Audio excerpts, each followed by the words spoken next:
মথুরায় কৃষ্ণ জন্মস্থান দর্শন করতে। দেখবেন শ্রীকৃষ্ণের জন্মস্থানের যে মন্দির তার গায়েই বিরাট বড় একটা মসজিদ আছে, এবং জন্মস্থানের মন্দিরের থেকেও মসজিদটা আরো বেশি বড় জায়গা নিয়ে। কেন? যার যখন ক্ষমতা হয়েছে সে তখন ক্ষমতার অপব্যবহার করেছে। শ্রীকৃষ্ণের জন্মস্থান থেকে মন্দির গুড়িয়ে দিয়ে সেখানে মসজিদ তৈরি হয়েছে। কাজী মসজিদটা তখন মাধবেন্দ্রপুরে যখন গেছে তখন কিন্তু মসজিদ তৈরি হয়নি, তখন মন্দির গুড়ানো হয়েছে। মন্দির নেই কিন্তু মসজিদও নেই। এই ইতিহাসগুলো সবার জানা উচিত, নাহলে অপব্যাখ্যা শুনে শুনে আপনাদের মাথাগুলো, যারা অপব্যাখ্যা করেন শুধু তাদের গুলোই মাথায় গিজগিজ করছে। মাধবেন্দ্রপুরী মহাপ্রভুর গুরুদেবের গুরুদেব, তিনি যখন বৃন্দাবন গেছেন তখন কোনো জায়গায় মসজিদ ছিল না, তেমনি মন্দিরও ছিল না, কারণ মন্দিরগুলো গুড়িয়ে দিয়েছেন, মসজিদ বানাননি তখন। কিন্তু যখন মাধবেন্দ্রপুরী গেছেন তারপরে যখন আস্তে আস্তে মন্দিরগুলো তৈরি হয়েছে তখন তার পাশে পাশে বড় বড় মসজিদও তৈরি হয়েছে। তার একটা বড় উদাহরণ হচ্ছে শ্রীকৃষ্ণের জন্মস্থানের মসজিদটা। ওই মসজিদ মহাপ্রভুও দেখেনি, আর মহাপ্রভুর গুরুদেবও দেখেনি, মহাপ্রভুর গুরুদেবের গুরুদেবও দেখেনি। মহাপ্রভুর পরলোক গমনের পর ওই মসজিদ তৈরি হয়েছে।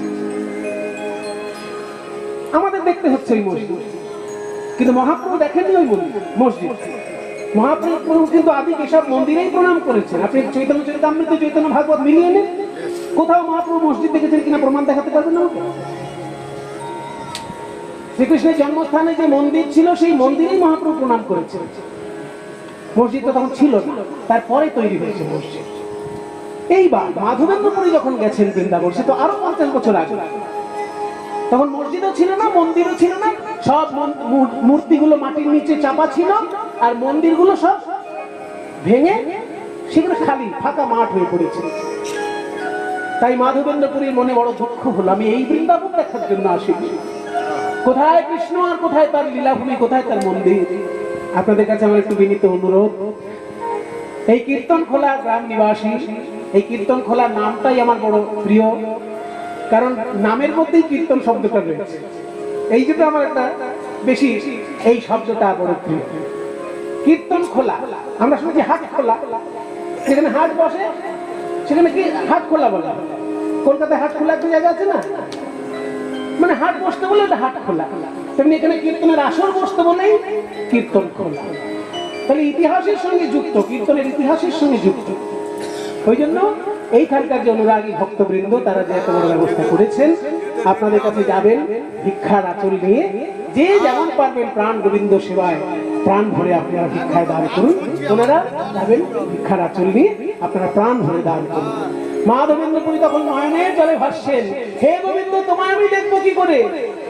ধ্যানের মধ্যে ডুবে গেলেন। হে কৃষ্ণ করুণা সিন্ধু দীনবন্ধো জগৎপতে গোপেশ গোপিকাকান্ত রাধাকান্ত নমস্তুতে।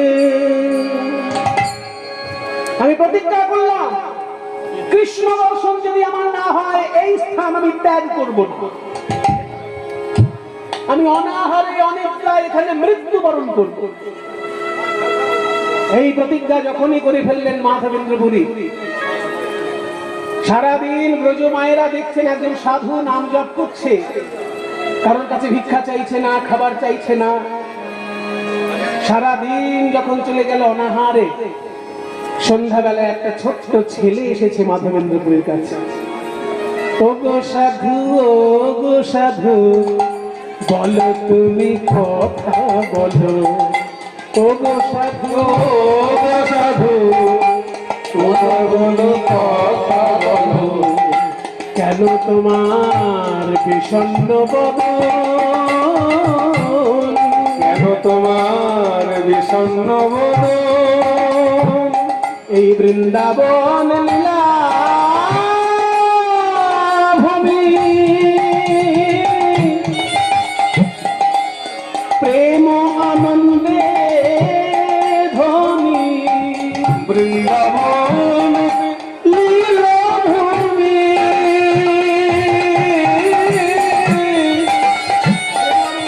প্রেম আনন্দে ধনী। কেন তোমার ও বিরস বদন কেন তোমার বিরস বদন। এই যে প্রেমানন্দের লীলা ভূমি, প্রেমানন্দের লীলা ভূমি, মধুর শ্রী বৃন্দাবন প্রেমানন্দের লীলা ভূমি, মধুর শ্রী বৃন্দাবন প্রেমানন্দের লীলা ভূমি, মধুর শ্রী বৃন্দাবন। কেন তোমার দেখি নিরাশ বদন, মধুর